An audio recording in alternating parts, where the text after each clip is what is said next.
directly to the things that ought to come. And when the fivefold gift is in operation in the house, you'll see the house begin. First of all, the first thing that's going to happen is the house is going to come in order. And when the house comes in order, come on somebody, amen, then the house is going to become settled. And when the house gets settled, amen, then it's going to get planted. And then once it gets planted, amen, it's going to start producing. Look at your neighbor, tell a neighbor, God's getting ready to put his hands back on the church.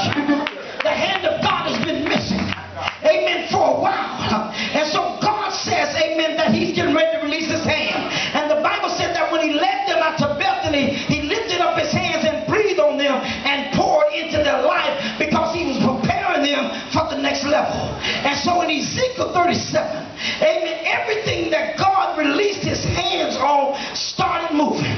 Look at your neighbor, tell a neighbor, everything that God's going to put his hands on is going to start moving. I don't care how it was before, amen, I don't care what you tried before, I don't care what you attempted to do before, but of no avail. God's saying that this is a new day, amen, this is a new season, this is a new time. Come on somebody. And God said, I'm getting ready to put my hand on it, and anything I put my hand on it, it cannot remain stagnant, it cannot stay still, it's got to start moving. And the Bible said that when he put his hands on Ezekiel and carried him out in the spirit and set him in the midst of the valley where the bones was lying dormant, where the bones was dry and decomposing, where the bones, amen, was sucked up, amen. The Bible said that he told the man of God to open up his mouth and begin to prophesy.